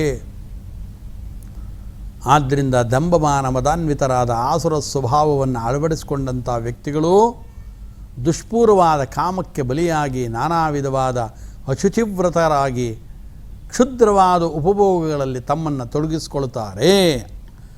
ಏನು ಇದ್ದಷ್ಟು ಹಣವನ್ನೆಲ್ಲ ಖರ್ಚು ಮಾಡ್ತಾ ಇದ್ದಾರೆ, ಅಧಿಕಾರವನ್ನು ದುರುಪಯೋಗ ಮಾಡ್ತಾ ಇದ್ದಾರೆ, ಎಲ್ಲ ಮಾಡ್ತಾ ಇದ್ದಾರೆ. ಅವರು ಮಾಡ್ತಾ ಇದ್ದಾಗ ಏನಾಗುತ್ತೆ, ಕೃಷ್ಣ ಮುಂದುವರೆದು ಹೇಳ್ತಾ ಇದ್ದಾನೆ, ಚಿಂತಾಂ ಅಪರಿಮೇಯಾಂಚ ಪ್ರಳಯಾಂತಾಂ ಉಪಾಶ್ರಿತಾಃ ಕಾಮೋಪಭೋಗಪರಮಾಃ ಏತಾವದಿ ನಿಶ್ಚಿತಾಃ ಆಶಾಪಾಶಶತೈರ್ಬದ್ಧಾಃ ಕಾಮಕ್ರೋಧಪರಾಯಣಾಃ ಈಹಂತೆ ಕಾಮಭೋಗಾರ್ಥಂ ಅನ್ಯಾಯೇನ ಅರ್ಥಸಂಚಯಾನ್. ಕೃಷ್ಣ, ಇವತ್ತು ಏನು ನಾವು ಸುತ್ತಮುತ್ತಲ ಪ್ರಪಂಚದಲ್ಲಿ ಏನು ಕೇಳಿಸ್ಕೊಳ್ತಾ ಇದ್ದೇವೆ, ಯಾವ ಸುದ್ದಿಗಳನ್ನು ಕೇಳಿಸ್ಕೊಳ್ತಾ ಇದ್ದೇವೆ, ಯಾವ ದೃಶ್ಯಗಳನ್ನು ಇವತ್ತು ನೋಡ್ತಾ ಇದ್ದೇವೆ, ಅದನ್ನೆಲ್ಲ ಶ್ರೀಕೃಷ್ಣ ಅರ್ಜುನನಿಗೆ 5150 ವರ್ಷಗಳ ಹಿಂದೆಯೇ ಇದೆಲ್ಲವನ್ನು ಅರ್ಜುನನಿಗೆ ಉಪದೇಶ ನೀಡಿದ್ದಾನೆ. ಏನೇನಾಗುತ್ತೆ ಕಲಿಯುಗದಲ್ಲಿ ಎಲ್ಲವನ್ನು ನೀಡಿದ್ದಾನೆ. ಚಿಂತಾಂ ಅಪರಿಮೇಯಾಂ ಚ ಪ್ರಳಯಾಂತಾಂ ಉಪಾಶ್ರಿತಾಃ. ಅಸುರ ಸ್ವಭಾವದ ವ್ಯಕ್ತಿಗಳು, ಕಾಮೋಪಭೋಗದಲ್ಲಿ ತಮ್ಮನ್ನು ತೊಡಗಿಸಿಕೊಂಡಂಥ ವ್ಯಕ್ತಿಗಳು, ಅವರು ಚಿಂತನೆ ಮಾಡೋಕ್ಕೆ ಶುರು ಮಾಡ್ತಾರೆ. ಏನು ಪ್ರತಿನಿತ್ಯ ಲಕ್ಷಾಂತರ ರೂಪಾಯಿ ತಮ್ಮ ಒಡಗೂಡಿದಂಥವರ ಜೊತೆಗೆ ಸೇರಿಕೊಂಡು ಕೆಟ್ಟ ಕೆಟ್ಟ ಕೆಲಸಗಳನ್ನು ಮಾಡ್ತಾ ಏನು ವಿಪರೀತವಾಗಿ ಕಾಮೋಪಭೋಗಗಳಲ್ಲಿ ತೊಡ್ಕೊಂಡಿದ್ದಾರೆ. ದುಡ್ಡೆಲ್ಲ ಖರ್ಚಾಗೋದಕ್ಕೆ ಪ್ರಾರಂಭವಾಯಿತು.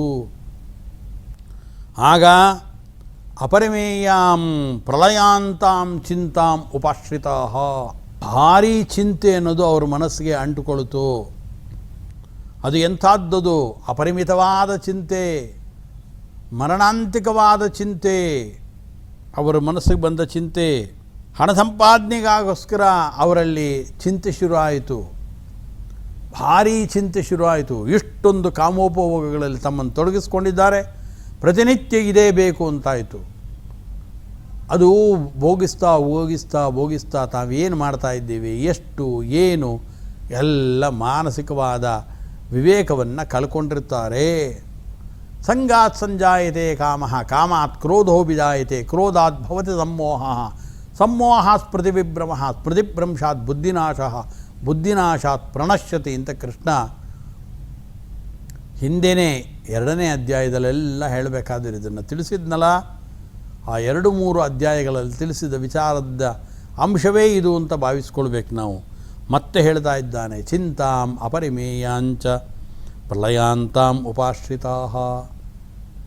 ಮಾರಣಾಂತಿಕವಾಗಿರತಕ್ಕಂಥ ಚಿಂತೆ ಮನಸ್ಸಿಗೆ ಬರ್ತಾ ಇದೆ. ಅರ್ಥಾತ್ ಅವರನ್ನು ಕೊಲ್ಲಬೇಕು, ಇವರನ್ನು ಕೊಲ್ಲಬೇಕು, ಹೇಗಾದರೂ ಹಣವನ್ನು ಸಂಪಾದನೆ ಮಾಡಬೇಕು, ಇಷ್ಟು ಮಾಡಿದ್ರೆ ಸಾಲದು, ಅಷ್ಟು ಮಾಡಿದ್ರೆ ಸಾಲದು ಅಂತ ನಾನಾ ವಿಧವಾದ ಚಿಂತೆಗಳು ಅವರ ಮನಸ್ಸನ್ನು ತಡಕಾಡ್ತಾ ಇದೆ.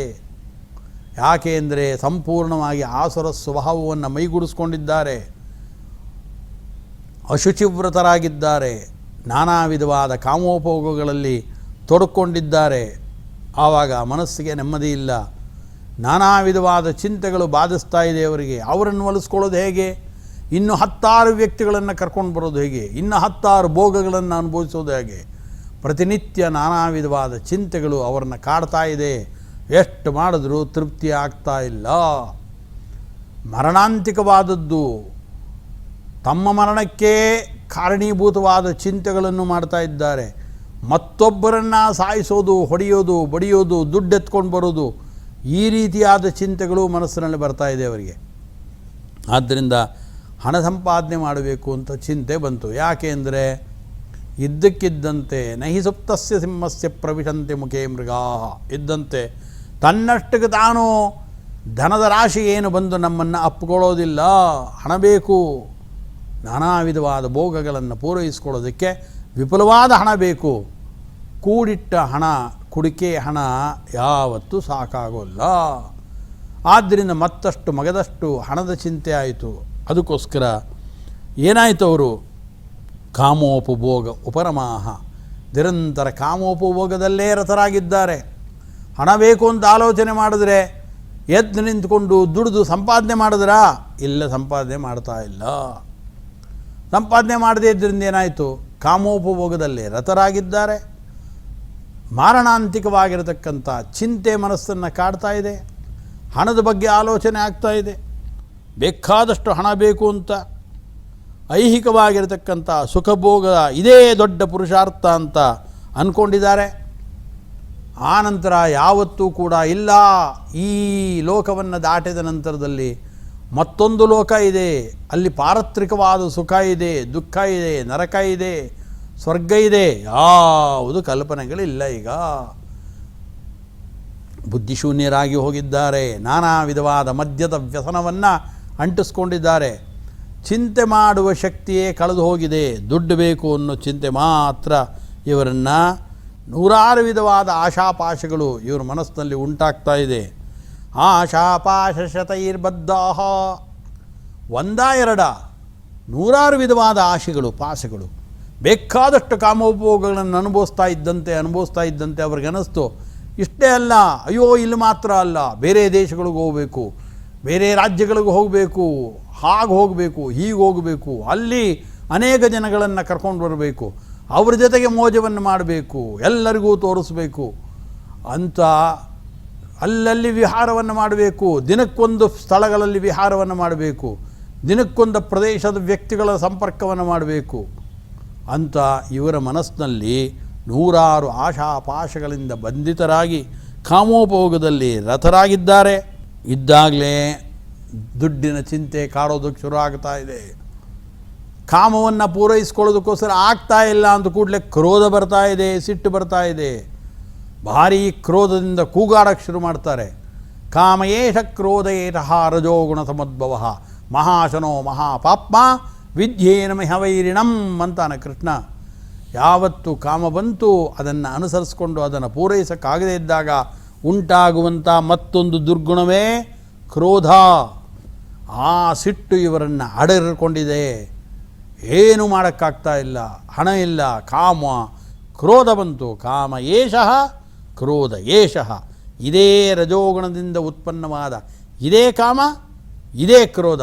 ಅಂದರೆ ಕಾಮ ಬೇರೆ, ಕ್ರೋಧ ಬೇರೆ. ಕ್ರೋಧ ಅನ್ನೋದು ಕಾಮದಿಂದ ಜನ್ಯವಾದದ್ದು, ಅದನ್ನ ಕ್ರೋಧ ಕಾರ್ಯ, ಕಾಮ ಕಾರಣ.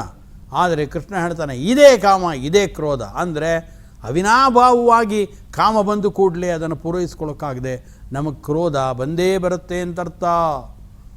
ಆದ್ದರಿಂದ ಕಾಮಕ್ರೋಧಗಳಿಂದ ಕ್ರೋಧ ಬಂದ್ಬಿಡ್ತು. ಕ್ರೋಧ ಬಂದರೆ ಅದನ್ನು ಹೇಳ್ತಾರೆ ಆಶಾಪಾಶ ಶತೈರ್ಬದ್ಧಾಹ ಕಾಮಕ್ರೋಧಪರಾಯಣಾಹ.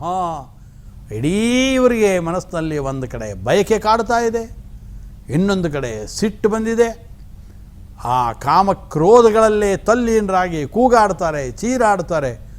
ಏನು ಹೇಳ್ತಾರೆ, ಏನು ಮಾಡ್ತಾರೆ ಯಾವುದೂ ಗೊತ್ತಾಗಲ್ಲ. ಇಂತಹ ಚಿತ್ರಣಗಳನ್ನು ಇವತ್ತು ಪ್ರತಿನಿತ್ಯ ನಾವು ಮಾಧ್ಯಮಗಳಲ್ಲಿ ನೋಡ್ತಾ ಇದ್ದೇವೆ. ಎಂಥ ಅನರ್ಥಗಳಾಗ್ತಾ ಇದೆ ಅಂತ ನೋಡ್ತಾ ಇದ್ದೇವೆ. ಅದನ್ನೇ ಕೃಷ್ಣ ಹೇಳಿದ್ದು, ಹಾಳಾಗೋಗಲಿ ಆ ವ್ಯಕ್ತಿಗಳು, ಅವರಷ್ಟಿಗೆ ಅವರು ಹಾಳಾಗ್ತಾರಲ್ಲ, ಆಗಲಿ ಅಂತಂದರೆ ಹಂಗಲ್ಲ. ಜಗತೋ ಅಹಿತಾಹ. ಇಡೀ ಇವರ ಕಾಮೋಪಭೋಗಗಳಲ್ಲಿ ರತರಾಗಿ ಇವರು ಮಾಡತಕ್ಕಂಥ ಅನ್ಯಾಯಗಳು, ಇವರ ವಿವಿಧವಾದ ಮೋಜಗಳಿಗೆ ಬಲಿಯಾಗಿರತಕ್ಕಂಥವರು ಅನೇಕ ಸಜ್ಜನರಾಗ್ತಾರೆ. ಇಡೀ ಜಗತ್ತಿಗೆ ಇವರು ಅಹಿತವನ್ನು ಉಂಟು ಮಾಡ್ತಾರೆ. ಇಡೀ ಜಗತ್ತಿನ ಮರ್ಯಾದೆಯನ್ನೇ ಇವರು ತೆಗೆದು ಬಿಡ್ತಾರೆ. ದೇಶದ ಸಂಸ್ಕೃತಿ ಮರ್ಯಾದೆಗಳನ್ನು ತೆಗೆದು ಹಾಕಿಬಿಡ್ತಾರೆ ಇವರು. ಆದ್ದರಿಂದ ಕಾಮಕ್ರೋಧ ಪರಾಯಣಾಹ ಕಾಮಭೋಗಾರ್ಥಂ, ತಮಗೆ ಬೇಕಾದಂಥ ಕಾಮದ ಭೋಗವನ್ನು ಮಾಡೋದಕ್ಕೋಸ್ಕರವಾಗಿ ಏನು ಮಾಡ್ತಾರೆ, ಅನ್ಯಾಯೇನಾರ್ಥ ಸಂಚಯಾನ್ನ ಈ ಹಂತೆ. ಕೃಷ್ಣ ಅವತ್ತೇ ಹೇಳ್ದ, ಯಾವುದಾದ್ರೂ ದುರ್ಮಾರ್ಗದಿಂದಲಾದರೂ ಕೂಡ ಹಣ ಪಡಿಬೇಕು ಅಂತ ತಮ್ಮ ಪ್ರಯತ್ನಗಳನ್ನು ಶುರು ಮಾಡ್ತಾರೆ. ಹಣ ಸಂಪಾದನೆಗೆ ತೊಡಗುತ್ತಾರೆ. ಯಾವುದೇ ವಿಧವಾದ ವಿಷಯ ಪದಾರ್ಥಗಳ ಭೋಗವನ್ನು ಮಾಡಬೇಕಾದರೆ ದುಡ್ಡಿಲ್ಲದೆ ಸಾಧ್ಯವಿಲ್ಲ. ಎಷ್ಟು ಕ್ರಮಬದ್ಧವಾಗಿ ಕೃಷ್ಣ ಹೇಳ್ತಾ ಇದ್ದಾನೆ ನೋಡಿ. ಇದೆಲ್ಲ ಆಸುರ ಸ್ವಭಾವದವರ ಚಿತ್ರಣವನ್ನು ನಮ್ಮ ಮುಂದೆ ಇಡ್ತಿದ್ದಾನೆ. ನಾವು ನೋಡುವ ಚಿತ್ರಣ ಇದು. ಅವನು ಹೇಳ್ತಾ ಇದ್ದಾನೆ, ಕಡೆಗೆ ಇವ್ರಿಗೆ ದುಡ್ಡು ಬೇಕು, ಅನುಕ್ಷಣದಲ್ಲಿ ದುಡ್ಡು ಬೇಕು. ಅದಕ್ಕೋಸ್ಕರ ಏನು ಮಾಡೋದು? ಸರಿಯಾದ ಮಾರ್ಗದಿಂದ ಅಲ್ಪವಾದ ಹಣವನ್ನು ಸಂಪಾದನೆ ಮಾಡೋದೇ ಕಷ್ಟವಾಗಿದೆ. ಅಂಥದ್ದು ಭಾರೀ ಭಾರೀ ಗಾತ್ರದ ಹಣ ಇವರಿಗೆ ಬೇಕಾಯಿತು. ಏನು ಮಾಡಬೇಕು? ಆವಾಗ ನಾನಾ ವಿಧವಾದ ಅನ್ಯಾಯದ ಮಾರ್ಗಗಳನ್ನು ತುಳಿತಾ ಇದ್ದಾರೆ. ಕೊಲೆ ಮಾಡೋಣ ಅಂತ ಆಲೋಚನೆ ಮಾಡ್ತಾ ಇದ್ದಾರೆ. ಬಡಿಯೋಣ, ಹೊಡೆಯೋಣ, ನಾನಾ ವ್ಯಕ್ತಿಗಳನ್ನು ಸಾಯಿಸೋಣ, ಇಡೀ ವಂಶವನ್ನೇ ನಿರ್ವಂಶ ಮಾಡೋಣ ಅಂತ ಹೇಳಿ ಹಣ ಸಂಪಾದನೆಗೋಸ್ಕರ ನಾನಾ ವಿಧವಾದ ಆಲೋಚನೆಗಳಿಗೆ ತುತ್ತಾಗ್ತಾ ಇದ್ದಾರೆ ಅಂತ ಕೃಷ್ಣ ಎಂಥ ಅದ್ಭುತವಾದ ಚಿತ್ರಣವನ್ನು ನೀಡಿದ್ದಾರೆ. ಇಂಥ ಆಸುರ ಸ್ವಭಾವವನ್ನು ಪರಿಹಾರ ಮಾಡಿ ಸಾತ್ವಿಕವಾದ ದೈವದ ಸ್ವಭಾವ, ದೈವೀ ಸಂಪತ್ತನ್ನು ನಮಗೆ ಕರುಣಿಸಬೇಕು ಅಂತ ಶ್ರೀನಿವಾಸನಲ್ಲಿ ಕೇಳ್ಕೊಳ್ಳೋಣ. ಹರಯೇ ನಮಃ. ಶ್ರೀಕೃಷ್ಣಾರ್ಪಣಮಸ್ತು. ಆಚಾರ್ಯರ ಅನೇಕ ಹೊಸ ವಿಷಯಗಳನ್ನು ಅವರ ವಾಕ್ ಗಂಗೆಯಿಂದ ನಾವು ಪುನೀತರಾಗಿದ್ದೇವೆ. ದಾನ ಎಂಬುವಂತಹ ಒಂದು ಕರ್ಮವು ದೈವೀ ಸಂಪತ್ತು. ದಾನದ ಬಗ್ಗೆ ಹೇಳುವಾಗ ದಾನ ಅಂದರೆ ಕೊಡೋದು, ಕೇವಲ ಕೊಡುವುದಲ್ಲ, ಪ್ರಾಮಾಣಿಕವಾಗಿ ಸಂಪಾದನೆ ಮಾಡಿದ ಹಣದಿಂದ ತೆಗೆದುಕೊಂಡ ದ್ರವ್ಯವನ್ನು ಪಾತ್ರೇ ದ್ರವ್ಯ ತ್ಯಾಗ, ಸತ್ಪಾತ್ರನಿಗೆ ಕೊಡುವಂಥದ್ದು ಎಂಬುವ ಅರ್ಥ ಗೀತೆಯಲ್ಲಿ ಆ ಒಂದು ಶ್ರೀಮದ್ ರಾಘವೇಂದ್ರ ಗುರುಗಳದನ್ನು ತಿಳಿಸಿರುವ ವಿಷಯವನ್ನು ಬಹಳ ಅದ್ಭುತವಾಗಿ ನಮಗೆ ಕೊಡಮಾಡಿದ್ದಾರೆ. ಅಂತಹ ಆಚಾರ್ಯರಿಗೆ ಸಮಸ್ತ ಭಕ್ತ ವೃಂದದ ಪರವಾಗಿ ಅಭಿನಂದನೆಗಳನ್ನು ಸಲ್ಲಿಸ್ತಾ, ಇನ್ನು ಮುಂದೆ ಪಾರಾಯಣದ ಒಂದು ಕಾರ್ಯ ಆಗಬೇಕಾಗಿದೆ. ನಾವೆಲ್ಲರೂ ಸೇರಿ ಪಾರಾಯಣವನ್ನು ಮಾಡೋಣ. ಅಥ ಶ್ರೀಮದ್ಭಗವದ್ಗೀತಾಸು ಉಪನಿಷತ್ಸು ಬ್ರಹ್ಮವಿದ್ಯಾಯಾಂ ಯೋಗಶಾಸ್ತ್ರೇ ಶ್ರೀಕೃಷ್ಣಾರ್ಜುನ ಸಂವಾದೇ ದೈವಾಸುರ ಸಂಪದ್ವಿಭಾಗಯೋಗೋ ನಾಮ ಷೋಡಶೋಧ್ಯಾಯಃ. ಶ್ರೀಭಗವಾನುವಾಚ ಅಭಯಂ ಸತ್ವಸಂಶುದ್ಧಿಃ ಜ್ಞಾನಯೋಗೋ ವ್ಯವಸ್ಥಿತಿಃ ದಾನಂ ದಮಶ್ಚ ಯಜ್ಞಶ್ಚ ಸ್ವಾಧ್ಯಾಯಸ್ತಪ ಆರ್ಜವಂ ಅಹಿಂಸಾ ಸತ್ಯಮಕ್ರೋಧಃ ತ್ಯಾಗಃ ಶಾಂತಿರಪೈಶುನಂ ದಯಾ ಭೂತೇಷ್ವಲೋಲುಪ್ತ್ವಂ ಮಾರ್ದವಂ ಹ್ರೀರಚಾಪಲಂ ತೇಜಃ ಕ್ಷಮಾ ಧೃತಿಃ ಶೌಚಂ ಅದ್ರೋಹೋ ನಾತಿಮಾನಿತಾ ಭವಂತಿ ಸಂಪದಂ ದೈವೀಂ ಅಭಿಜಾತಸ್ಯ ಭಾರತ ದಂಭೋ ದರ್ಪೋಭಿಮಾನಶ್ಚ ಕ್ರೋಧಃ ಪಾರುಷ್ಯಮೇವ ಚ ಅಜ್ಞಾನಂ ಚಾಭಿಜಾತಸ್ಯ ಪಾರ್ಥ ಸಂಪದಮಾಸುರೀಂ ದೈವೀ ಸಂಪದ್ವಿಮೋಕ್ಷಾಯ ನಿಬಂಧಾಯಾಸುರೀಮತಾ ಮಾಶು ಚ ಸಂಪದಂ ದೈವೀಂ ಅಭಿಜಾತೋಸಿ ಪಾಂಡವ ದ್ವೌ ಭೂತಸರ್ಗೌ ಲೋಕೇಸ್ಮಿನ್ ದೈವ ಆಸುರ ಏವ ಚ ದೈವೋ ವಿಸ್ತರಶ ಪ್ರೋಕ್ತಃ ಆಸುರಂ ಪಾರ್ಥ ಮೇ ಶೃಣು ಪ್ರವೃತ್ತಿಂಚ ನಿವೃತ್ತಿಂಚ ಜನಾನ ವಿದುರಾಸುರಾಃ ನ ಶೌಚಂ ನಾಪಿ ಚಾಚಾರಃ ನ ಸತ್ಯಂ ತೇಷು ವಿದ್ಯತೆ ಅಸತ್ಯಂ ಅಪ್ರತಿಷ್ಠಂತೆ ಜಗದಾಹುರನೀಶ್ವರಂ अपरस्पर सम्भूतम् अपरस्पर सम्भूतम् किमन्यत् कामहैतुकम् किमन्यत् कामहैतुकम् एतां दृष्टिम् अवष्टभ्य एतां दृष्टिम् अवष्टभ्य नष्टात्मानोऽल्पबुद्धयः नष्टात्मानोऽल्पबुद्धयः प्रभवन्त्युग्रकर्माणः प्रभवन्त्युग्रकर्माणः क्षयाय जगतो हिताः क्षयाय जगतो हिताः काममाश्रित्य दुष्पूरम् काममाश्रित्य दुष्पूरम् दम्भमानमदान्विताः दम्भमानमदान्विताः मोहाद् गृहीत्वा सद्ग्राहान् मोहाद् गृहीत्वा सद्ग्राहान् प्रवर्तन्ते शुचिव्रताः प्रवर्तन्ते शुचिव्रताः चिन्तामपरिमेयाञ्च चिन्तामपरिमेयाञ्च प्रलयान्तामुपाश्रिताः प्रलयान्तामुपाश्रिताः कामोपभोगपरमा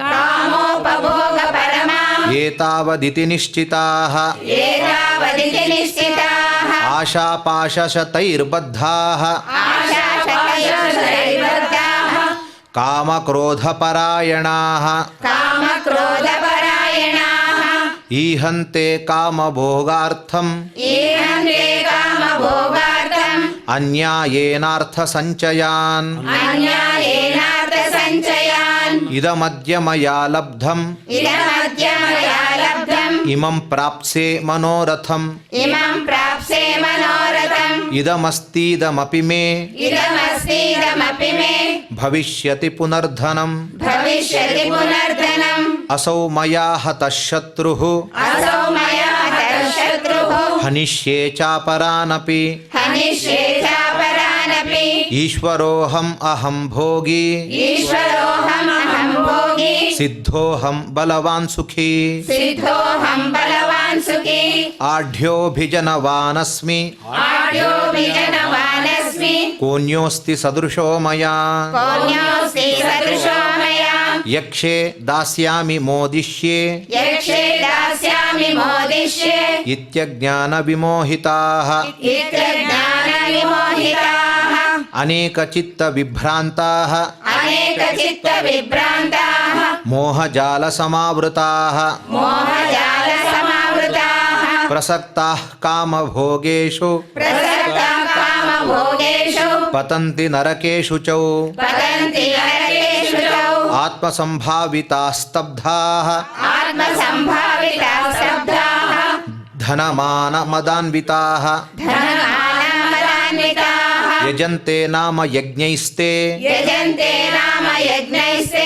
दम्भेनाविधिपूर्वकम् दम्भेनाविधिपूर्वकम् अहङ्कारं बलं दर्पम् अहङ्कारं बलं दर्पं कामं क्रोधं च संश्रिताः कामं क्रोधं च संश्रिताः मामात्मपरदेहेषु मामात्मपरदेहेषु प्रद्विषन्तोऽभ्यसूयकाः प्रद्विषन्तोऽभ्यसूयकाः तानहं द्विषतः क्रूरान् तानहं द्विषतः क्रूरान् संसारेषु नराधमान् संसारेषु नराधमान् क्षिपाम्यजस्रमशुभान् क्षिपाम्यजस्रमशुभान् आसुरीष्वेव योनिषु आसुरीष्वेव योनिषु आसुरीं योनिमापन्नाः आसुरीं योनिमापन्नाः मूढा जन्मनि जन्मनि मूढा जन्मनि जन्मनि मामप्राप्यैव कौन्तेय मामप्राप्यैव कौन्तेय ततो यान्त्यधमां गतिम्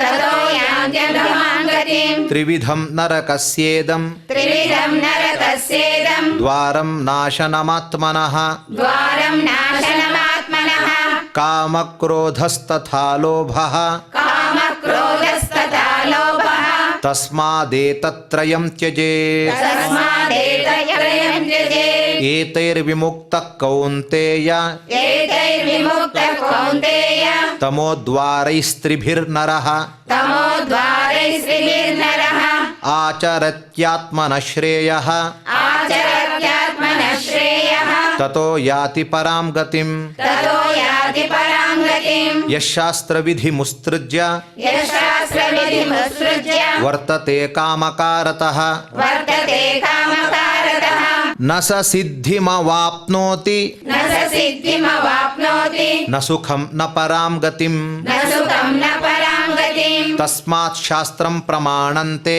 ತಸ್ಮಾತ್ ಶಾಸ್ತ್ರಂ ಪ್ರಮಾಣಂತೆ ಕಾರ್ಯಕಾರ್ಯೌ ವ್ಯವಸ್ಥಿತೌ ಕಾರ್ಯವ್ಯವಸ್ಥಿತೌ ಜ್ಞಾತ್ವಾ ಶಾಸ್ತ್ರವಿಧಾನೋಕ್ತಂ ಜ್ಞಾತ್ವಾ ಶಾಸ್ತ್ರವಿಧಾನೋಕ್ತಂ ಕರ್ಮ ಕರ್ತುಮಿಹಾರ್ಹಸಿ.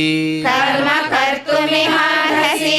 ಓಂ ತತ್ಸದಿತಿ ಓಂ ತತ್ಸದಿತಿ ಶ್ರೀಮದ್ಭಗವದ್ಗೀತಾಸು ಶ್ರೀಮದ್ಭಗವದ್ಗೀತಾಸು ಉಪನಿಷತ್ಸು ಉಪನಿಷತ್ಸು ಬ್ರಹ್ಮವಿದ್ಯಾಯಾಂ ಬ್ರಹ್ಮವಿದ್ಯಾಯಾಂ ಯೋಗಶಾಸ್ತ್ರೇ ಯೋಗಶಾಸ್ತ್ರೇ ಶ್ರೀಕೃಷ್ಣಾರ್ಜುನ ಸಂವಾದೇ ಶ್ರೀಕೃಷ್ಣಾರ್ಜುನ ಸಂವಾದೇ ದೈವಾಸುರ ಸಂಪದ್ವಿಭಾಗಯೋಗೋ ನಾಮ ದೈವಾಸುರ ಸಂಪದ್ವಿಭಾಗಯೋಗೋ ನಾಮ ಷೋಡಶೋಧ್ಯಾಯಃ. ಷೋಡಶೋಧ್ಯಾಯಃ. ಶ್ರೀಕೃಷ್ಣನ ಪ್ರಾರ್ಥನೆಯನ್ನು ವಿಜಯಕ್ಕಾಗಿ ನಾವೆಲ್ಲರೂ ಕೂಡ ಮಾಡಬೇಕಾಗಿದೆ. ಯತ್ರ ಯೋಗೇಶ್ವರ ಕೃಷ್ಣೋ ಯತ್ರ ಯೋಗೇಶ್ವರ ಕೃಷ್ಣ ಯತ್ರ ಪಾರ್ಥೋ ಧನುರ್ಧರಃ ಯತ್ರ ಪಾರ್ಥೋ ಧನುರ್ಧರಃ ತತ್ರ ಶ್ರೀರ್ವಿಜಯೋ ಭೂತಿಃ ತತ್ರ ಶ್ರೀರ್ವಿಜಯೋ ಭೂತಿಃ ಧ್ರುವಾ ನೀತಿರ್ಮತಿರ್ಮಮ. ಧ್ರುವಾ ನೀತಿರ್ಮತಿರ್ಮಮ. ನಡೆದ ಕಾರ್ಯದಲ್ಲಿ ಲೋಪದೋಷಗಳು, ಮನಸ್ಸಿನ ಚಾಂಚಲ್ಯ ಇರಬಹುದು, ಅಥವಾ ನಾನಾ ತರಹದ ಮನಸ್ಸಿನಲ್ಲಿ ಬಂದ ಯೋಚನೆಗಳಿಂದ ದೇವರಲ್ಲಿ ಭಕ್ತಿ ಕಮ್ಮಿಯಾಗಿರುವ ಅಪರಾಧ ಇರಬಹುದು. ಅದನ್ನೆಲ್ಲ ದೇವರು ಕ್ಷಮಾ ಮಾಡಲಿಕ್ಕಾಗಿ ಕ್ಷಮಾ ಪ್ರಾರ್ಥನೆಯನ್ನು ಮಾಡೋಣ. ಯದಕ್ಷರ ಪದಭ್ರಷ್ಟಂ ಯದಕ್ಷರ ಪದಭ್ರಷ್ಟಂ ಮಾತ್ರಾಹೀನಂಚ ಯದ್ಭವೇತ್ ಮಾತ್ರಾಹೀನಂ ಚ ಯದ್ಭವೇತ್ ತತ್ಸರ್ವಂ ಕ್ಷಮ್ಯತಾಂ ದೇವ ತತ್ಸರ್ವಂ ಕ್ಷಮ್ಯತಾಂ ದೇವ ನಾರಾಯಣ ನಮೋಸ್ತುತೆ. ನಾರಾಯಣ ನಮೋಸ್ತುತೆ.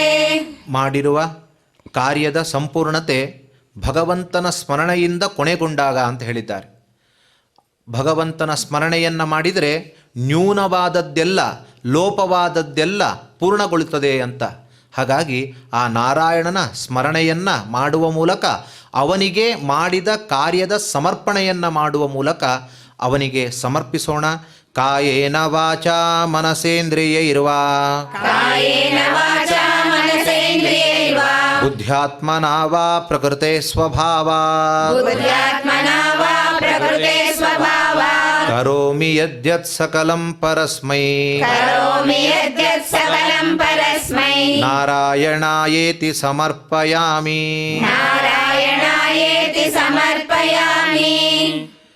ಲೋಕದಲ್ಲಿ ಜನರು ನಾನಾ ತರಹದ ರೋಗ ರುಜಿನಗಳಿಂದ ಅಥವಾ ನಾನಾ ತರಹದ ಕಷ್ಟಗಳಿಂದ ಬಳಲುವಂಥವರೆಲ್ಲರೂ ಕೂಡ ಸುಖವಾಗಿರಲಿ ಎಂಬುವಂತಹ ಲೋಕ ಕಲ್ಯಾಣದ ಪ್ರಾರ್ಥನೆಯನ್ನು ಮಾಡೋಣ. ಸರ್ವೇ ಭವಂತು ಸುಖಿನಃ ಸರ್ವೇ ಭವಂತು ಸುಖಿನಃ ಸರ್ವೇ ಸಂತು ನಿರಾಮಯಾಃ ಸರ್ವೇ ಸಂತು ನಿರಾಮಯಾಃ ಸರ್ವೇ ಭದ್ರಾಣಿ ಪಶ್ಯಂತು ಸರ್ವೇ ಭದ್ರಾಣಿ ಪಶ್ಯಂತು ಮಾ ಕಶ್ಚಿತ್ ದುಃಖ ಭಾಗ್ ಭವೇತ್. ಮಾ ಕಶ್ಚಿತ್ ದುಃಖ ಭಾಗ್ ಭವೇತ್. ಮಂಗಳಕರನಾದ ಭಗವಂತನ ಮಂಗಳ ಶ್ಲೋಕದಿಂದ ಈ ಕಾರ್ಯವನ್ನು ಸಮಾಪ್ತಿಗೊಳಿಸೋಣ.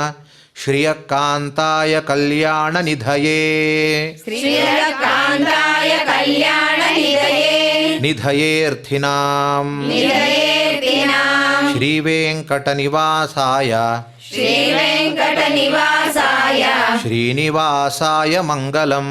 ಶ್ರೀನಿವಾಸಾಯ